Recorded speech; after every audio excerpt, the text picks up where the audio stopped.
Selamat pagi anak-anak, hari ini kita berjumpa kembali bersama Bu Guru. Hari ini kita akan belajar muatan PKN materi Pancasila, yaitu tentang pengamalan sila pertama, sila kedua, dan sila ketiga Pancasila. Nah, jadi hari ini Bu akan menjelaskan simbol-simbol Pancasila. Jadi semester 1 kita sudah pernah membahas materi tentang Pancasila. Kalian masih ingat belum? Pancasila itu apa? Ya, jadi Pancasila merupakan dasar negara Indonesia ya, di mana dilambangkan dengan gambar burung Garuda ya. Jadi burung Garuda ini merupakan lambang dari negara Indonesia. Kemudian pada kaki burung Garuda itu ada seutas pita ya, yang bertuliskan Bhinneka Tunggal Ika. Masih ingat anak-anak artinya apa? Ya, jadi artinya meskipun kita berbeda, tapi tetap satu jua. Ya, itu adalah semboyan negara Indonesia, yaitu Bhinneka Tunggal Ika. Nah, sekarang kita lanjut ke penjelasan masing-masing sila pada Pancasila. Nah, pada lambang tengah, ini merupakan lambang dari sila kepertama, yaitu simbolnya bintang yang berbunyi ketuhanan yang Maha Esa. Kemudian sila yang kedua, simbolnya rantai yang berbunyi kemanusiaan yang adil dan beradab. Yang ketiga yaitu pohon beringin yang berbunyi Persatuan Indonesia. Yang keempat, gambarnya simbolnya kepala banteng yang berbunyi kerakyatan yang dipimpin oleh hikmat kebijaksanaan dalam permusyawaratan perwakilan. Dan yang terakhir, sila kelima, simbolnya padi dan kapas yang berbunyi keadilan sosial bagi seluruh rakyat Indonesia. Kita langsung saja ke sila pertama. Pengamalan sila pertama Pancasila dalam kehidupan sehari-hari. Nah, simbol sila pertama Pancasila adalah bintang, di mana bintang ini memiliki 5 sudut ya. Oke. Dan terletak di tengah. Makna sila pertama Pancasila adalah bangsa Indonesia percaya kepada Tuhan sebagai pencipta alam semesta. Oke, kemudian sila pertama mengajarkan kita untuk selalu mengingat Tuhan dalam kehidupan sehari-hari.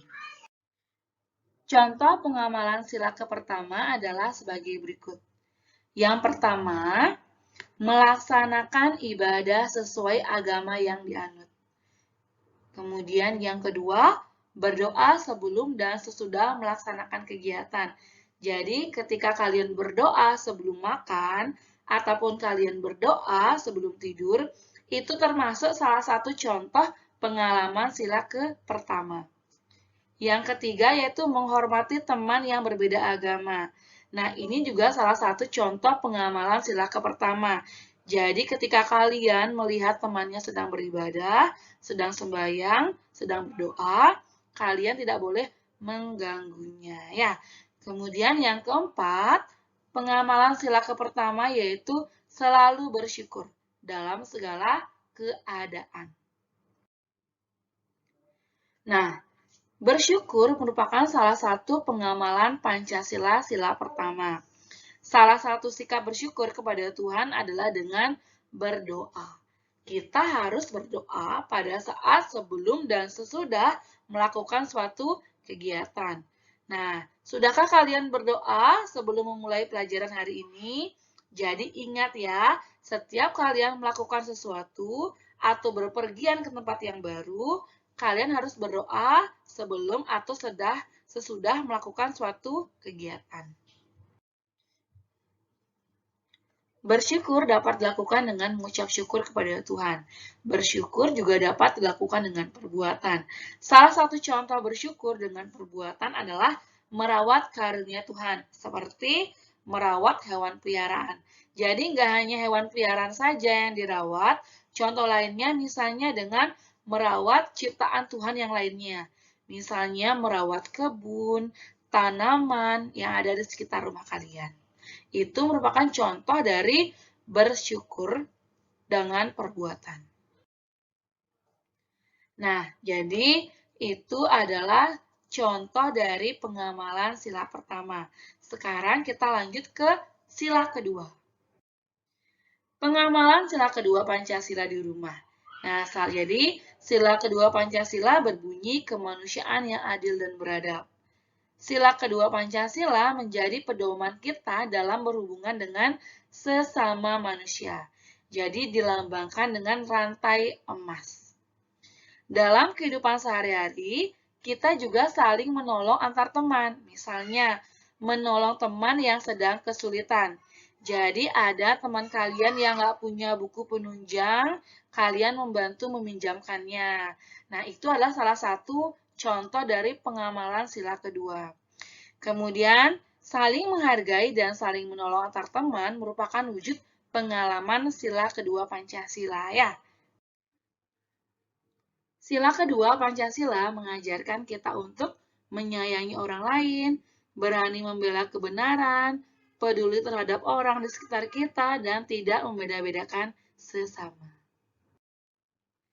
Sekarang kita lanjut ke sila ketiga. Kita lanjut ke pengamalan sila ketiga Pancasila di rumah. Jadi, sila ketiga Pancasila berbunyi Persatuan Indonesia. Sila ketiga Pancasila mengajarkan kita untuk menjaga persatuan. Dengan mengamalkan sila ketiga akan tercipta kerukunan di rumah ya. Jadi, kerukunan dapat mempererat hubungan antar anggota keluarga.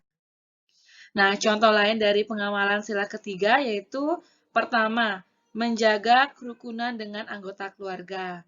Yang kedua, mengikuti kerja bakti.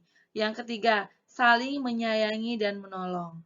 Keempat, tidak memaksakan kehendak. Kelima, gotong royong. Dan keenam, bekerja sama. Nah, sekian pelajaran Ibu hari ini. Jadi, tugas sudah Ibu kirimkan ke Google Classroom. Selamat mengerjakan dan sampai jumpa.